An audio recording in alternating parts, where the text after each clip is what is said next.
Good morning mga palangga! Welcome sa kusina ni Inday.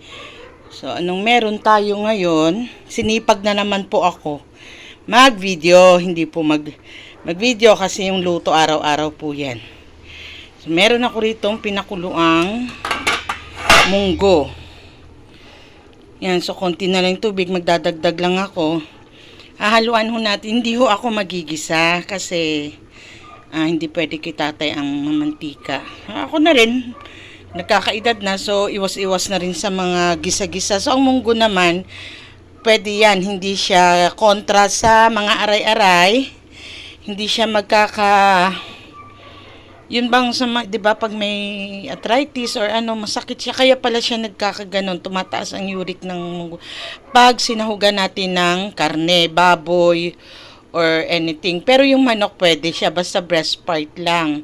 So, ayan. Wag lang po baboy o karne. Magdadagdag lang po ako ng tubig kasi mukhang hindi pa siya ganun ano ba to? Siya ganun kabuka, hindi pa lumalapot yung ano niya. Magdadagdag tayo ng tubig. So, ito po, magdadagdag tayo ng tubig. Aanuhin pa natin yan. Yung pakuluin yung buka, ano talaga siya, malambot na ano, kasi medyo matigas pa. Ayan, ang tawag sa Ilonggo lusang, palusangin talaga. Actually, usually mga palangga, ang gamit kong munggo ay dilaw, kaya lang ang available po dito sa may tindahan sa amin ay green. So okay na ho yan. Papakita ko sa inyo yung ating sahog na mga gulay diyan. So meron tayo mamaya, huhugasan ko lang po. So tatakpan natin ngayon yan, and then balikan natin maya pag kumulo na uli. Bantay-bantayan natin kasi ang munggo, kaya hindi ko siya sinabawan ng marami kasi usually ang munggo pag kumukulo ay umaapaw. So yan, konti lang ho, nagdadagdag lang ako. Ayoko kasing mahirap maglinis ng kalan. So ito, ano na to, mga shell ng itlog, hindi ko siya, dyan ako naglalagay ng plastic kasi everyday, 2 itlog yung niluluto kay tatay. Kasi nang kailangan niya, source ng protein niya, other than chicken at saka yung fruits. So, yan muna. Then, iniipon ko yan kasi sa halaman po, pampadagdag sa ng lupa. So, ang kapartner nitong ating munggo ay, eto na po, nasa kabila na. Check natin, check. Turan, ang paborito ng lahat, nagpapaksiw po ako. Ayan. So, ang ating, ano ba to? Ito na rin sandok na gamitin ko. Itong ating bawang ay buo. Pag malapit na, pagluto na po yung ating may ginadgad na rin po na luya yan. Ayan. Kaya ito, ginadgad na luya yan. Ayan, ginadgad na luya. Kasi kaya ko ginagagad yung luya para nakakain kasama sa sabaw. Kaya ko hindi hinihiwa o pinipitpit yung pagpanunan natin ang bawang. Subukan nyo po, pag yung luto na yung inyong ang inyong isda or any na niluluto nyo, pisain nyo po. Doon, lasang-lasa po yung bawang kasi naluto doon sa, wag niyong babalatan, hayaan natin maluto doon sa loob ng balat yung ating bawang, and then saka natin pisain, masarap po. So balikan natin yan after pag yan, may sabaw-sabaw pa siya. Masarap po yan pag medyo it's either gusto niyo ng tuyong-tuyo o yung konti lang yung sabaw ng inyong paksiw, pwede din kasi may sabaw na itong munggo. Or gusto niyo may sabaw yung inyong paksiw kasi masarap din siyang ihalo doon sa ulam nating munggo. So balikan natin yan guys maya-maya. Mag-aano muna po tayo ng gulay, mag-prepare. So mga palangga, eto yung sinasabi ko. Hindi ko siya nabantayan. Umapaw ang ating munggo. Actually, balat niya lang naman to balat lang naman. Okay, pero kasi may lilinisin tayong kalan. So, ito yan. Ayan, medyo okay na yan. Pero, dagdagan pa natin ng konting bawas-bawas. Lalagyan po natin to ng kamatis at luya. Ayan. So, start muna tayo dyan. Check natin tong ating paksiw. So, okay na yan. may konting sabaw. So, eto po. Madali na lang yan durugin. Ayan. Madali mo na lang siya pisain. Yan. So, pag ganyan na lang po yung sabaw nyo, hinaw natin. Pitpitin na yan siya. Ayan. Malalasahan nyo po iba yung binibigay niya na lasa doon. Kaysa sa yung nilagay nyo na siya na slice na or pinitpit.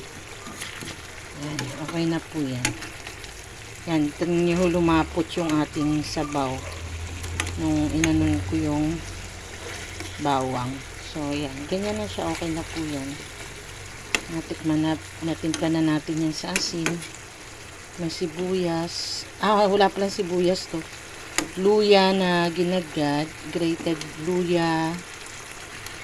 At saka yun po. Ayan. Sumisirit na siya. So, okay na po yan. May konti tayong sauce. Tikman ko.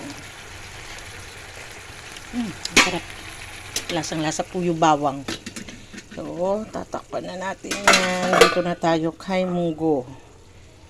Yan. Kaya ho pala siya umapaw din kasi nilakasan ko ang apoy. So, mga palangga, check na natin uli yung ating munggo. So, ayan.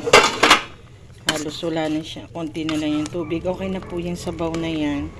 So, meron tayo rito kamatis. Usually guys, hindi ako nag-slice ng kamatis. Ang ginagawa ko dyan buo siya. Kaya lang hilaw. Kaya matatagalan tayo magpalambot niyan. So, pasensya na kayo sa kaserola at medyo na mukha na madumi gawa nung umapaw yung ating munggo. Ayan. Kasi si Inday nilakasan ang apoy at iniwan. Kaya ayan, pagkulo yun. Tapos meron po tayo ditong sibuyas. Ayan. So, lagay muna natin yan. And then itong gulay natin, meron po tayo ditong kalabasa at okra. So, isasabay na natin yan para sabay-sabay na silang para hindi magtampo. Para hindi magtampo yung okra. Ayan. So, hintay-hintay lang natin yan na kumulo. At, yan. Pero hindi man ako aalis, kaya nilakasan ko na yung apoy. So, meron pa rin tayo ritong malunggay. O, ayan. Lalagay din natin yan. Hugas na rin po yan. Fresh from Igmis Farm. Ayan, lang ho natin, tayo lang natin yan na maluto ang ating gulay. And then, pag malapit, saka natin ilalagay yung ating malunggay. Huwag natin i-overcook yung ating malunggay. So, check na natin sa ating, ayan, yung paksiw natin. Ayan, sarap-sarap yan. Ay, nako, kawawa na naman mamayang kaldero. Joke. So, mga palangga, check na natin kung okay na yung ating parang, ayan, kamatis natin, ayan. Kasi pag hilaw, taas ng camera. Pag hilaw siya, mahirap siyang, matagal siyang maluto sa loob. So, ayan, mahirap nga siya ipisain. Ito yung kalahati. Kasi yung isa kanina. Tapos yung sibuyas natin, maliit lang. Kasi ang mahal pa rin ng sibuyas. Hindi na talaga siya bumaba. Nung mga nakaraang buwan pala, bumaba siya ng 90 pesos. Tapos bumulusok uli. Wala pang isang linggo yun na. Tapos sumunod si kamatis. Imagine from 40 pesos yung kamatis naging 80. So talagang tipid-tipid ka talaga hanggang ngayon. Ewan ko ano na nangyayari sa Pilipinas. Hindi na nga nangyari yung 20 pesos na bigas. Pati pa ba naman kamatis na wala pa yung 20 pesos na kamatis. Ayan, so medyo matabang. Titimplahin ho natin ng konting asin. Konti lang yun. Okay na po yun. So, ilalagay ko na yung ating nasa inyo po mga kung gusto nyo siyang igisa, okay din. Pero ako, yung ganitong klase, hindi na namin ginigisa to. Parang laswa siya sa munggo. So, hindi na siya gigisahin. Tapos, kung gusto nyo ilagyan ng yung seasoning, pwede din. Yung ito kasi, ang mga niluluto ko, nasanay na rin ako na walang ganun dahil si tatay nga, bawal na sa mga senior, same thing, pa-senior na rin tayo. So, hinay-hinay lang po muna sa mga ganun-ganun. Pero nasanay na rin ho ako. Ang pinangpalasa ko kasi bawal din ang patis. Pag ako lang kakain, nilalagyan ko siya ng patis. Pero pag si tatay, usually kasi, isang luto lang yung ulam namin. So yan, bawal ako magpatis, bawal magsisuning. Ang pinangtitimpla ko ay konting asukal. Yun po. So asin at asukal or paminta, yun. So ilalagay na po natin ang ating malunggay. Dumi lang yung ating kasirola kasi umapaw kanina kasi ito po yung ating malunggay, fresh from the farm. So ang malunggay po dito hindi namin binibili. Libre lang po yan sa hardin ni Mang Igme. Actually guys, ako ilang beses na ako nagtatanim dito. Ginagawa pa lang tong bahay na to. Yung meron kasi dito dating may ako na plant box dito sa may hagdanan banda yan. So may plant box yan dati diyan. Wala, hindi rin siya nabuhay hanggang sa akala ko ako lang mainit ang kamay. Nagpatanim ako doon sa bayaw ko. Hi Toto Jerry. Patanim ako doon sa bayaw ko kasi magaling yung mga kamay nila. Wala, namamatay din siya. Tapos hindi naman ako naumay. So bawat mangunguha ako ng malunggay kasama kasi yung sanga, yung sanga ba tawag doon. Kasi pag yung ang lang niya, yung tangkay lang ang kukunin mo, hindi na tutubuan yung. So kailangan pag nagpipitas po tayo ng malunggay kasama ang sanga na pinagtubuan ng dahon, kasi kung hindi yun natin sasama yun, hindi naman na yung tutubuan. Pag yung pinagtanggalan natin ng tangkay, hindi na yung tutubuan. So sayang lang, unlike yung tanggalin mo yung sanga, puputulin mo siya. So ano pa yon, may panibagong sisibol ho na sanga doon, mas maganda. Yan.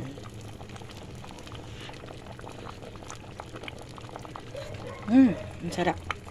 Masarap po. So, okay na yan. Ayan, parang naglalaway siya gawa nung okra. Okay na po yan. Yung iba, wala kasi akong talong at saka mira ako maglagay ng talong kasi nagtutubig ang talong. Okay na po. So, mga palangga, yan na po for today ang ating video. So, ulit, pasensya na po sa aking kaserola at umapaw yung ating munggo kanina dahil nilakasan ko ang apoy, sabay talikod, iniwanan ko siya.